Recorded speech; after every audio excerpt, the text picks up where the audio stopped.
hasiera emango deutzagu musika eskolako azaroko batzordari. Lehenengo puntuan dekogu aurreko bileraren akta honestea, ez dugu...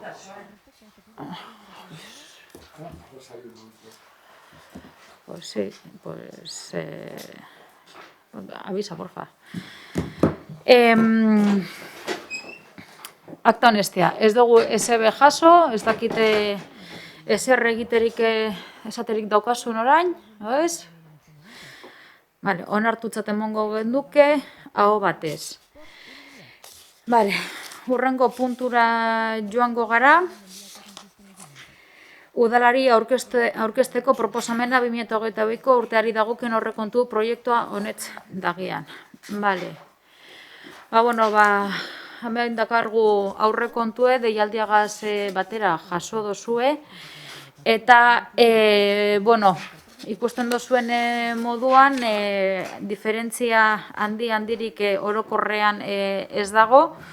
Nabaritasunak dira lehenengo kapituloan 0,41ko aldaketa igoera dagoala.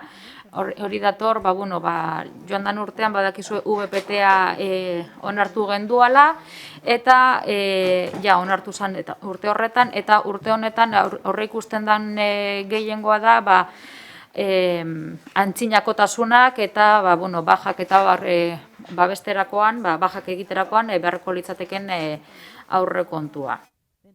Gero, bigarren kapituluan 1,9ko igoera daukagu jasota, hein handi baten igoera nagusi, hau da ator, garbiketako kontu batzuen gaitik, COVID protokoloak dakarzan garbiketa kontu batzuen gaitik, eta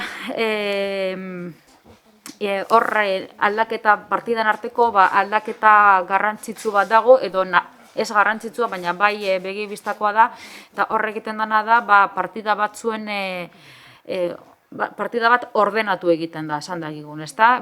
Partida bategoan kontratu soziokulturalak izanekoa, eta 704 izenekoa, horretan 18.000 euro bajatu egiten dugu, baina beste bat sortzen dugu, 18.000 berrun izenekoa, bestelako kanpo kontratuak esaten dana, ezta? Eta honek dire, orduz dana batuta egoan, partida bakar baten, baina erezitu da batzu zer diran kontratu soziokulturalak eurek beren beregiz, eta bestetik zer dan kontratu soziokultural horrei zerbitzua emoteko behar diren beste zerbitzu guztiak, ezta? Ate irekierak eta orduz kanpoko ate irekierak eta bar. Beraz, hori da aldaketarik nagusiena. Eta gero beste laugarren kapituloa bardin daukagu, momentuz baldintza berberetan gagozalako eta nahikoa ikusten dugulako, esleitzen den guztia ikusita nahikoa dela ikusten dalako momentuz. Eta gero 6. kapituloan hor igoera bat daukagu, nahiko nabarmentzua, eta batez ere da musika eskolentzako ekipamenduak barrestatu egiten direlako, alde batetik instrumentuen partea, eta beste alde batetik gelen egokitzapena egiten dalako, ezta? Adibidez, musika eskolak hainbat eta hainbat urte daroa zabalik, eta,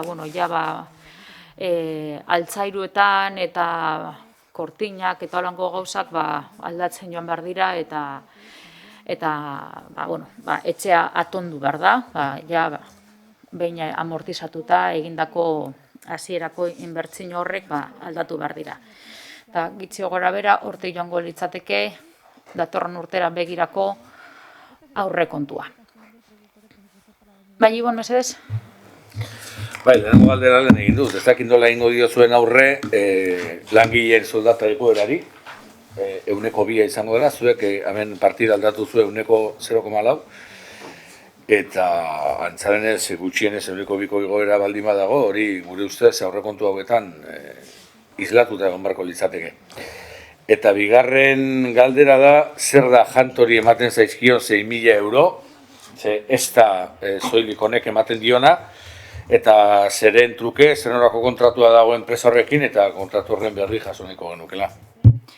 Bale, egia da, aurrekontua egin zanean janto jarri zan, momentu zehatz baten idazten egozanean esparru teknikoan hori aztertzen egozalako, baina egia da, oraindik momentu honetan etiketen salmenta modernizatu behar dugu, ez dago ebatzita, ez dago erabakita ze enpresaren bitartez egin zan, egia da, hor janto jarri beharrean, egokina izango litzatekela, izango litzateke,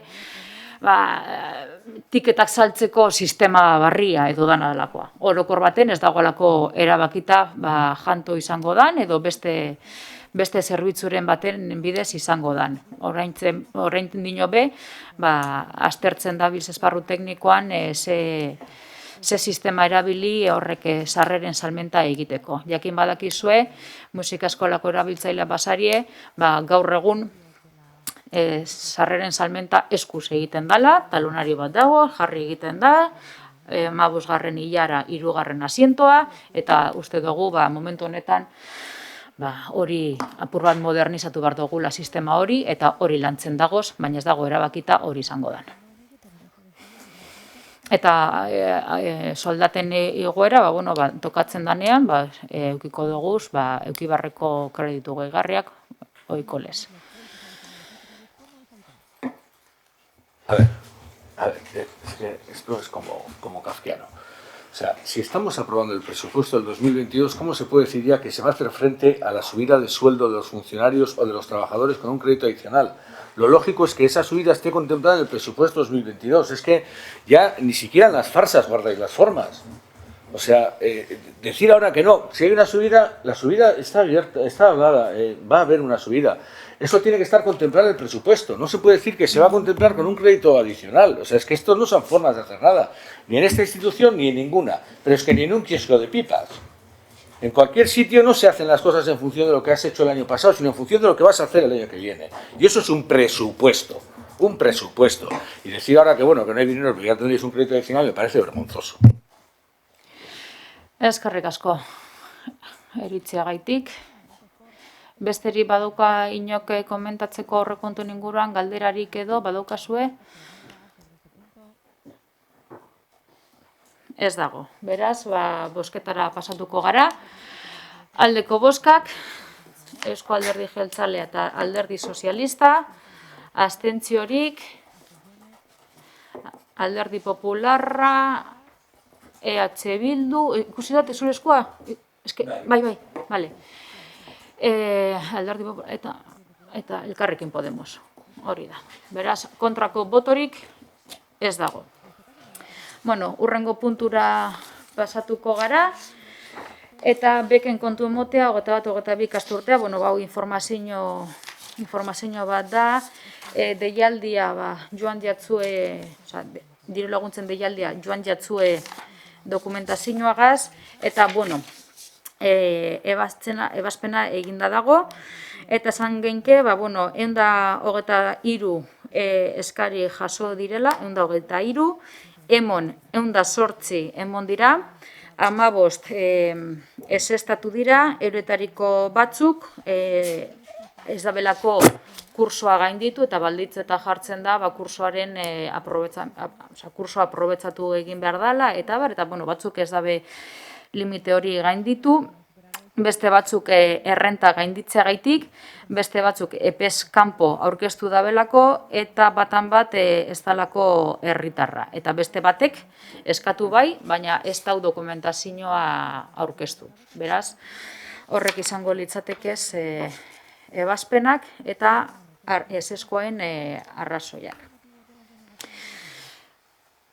Nenguran ikusten dut ez dagoela eskurik altzata, beraz, hurrengo puntura pasatuko gara, galderak eta beste gai batzuk, idatziz ez deko gu esebez, ahoz, ez dakit ezerdeko zuen galdetzeko, ez dago, beraz, amaitutzat emongo dugu gaurko batzordea.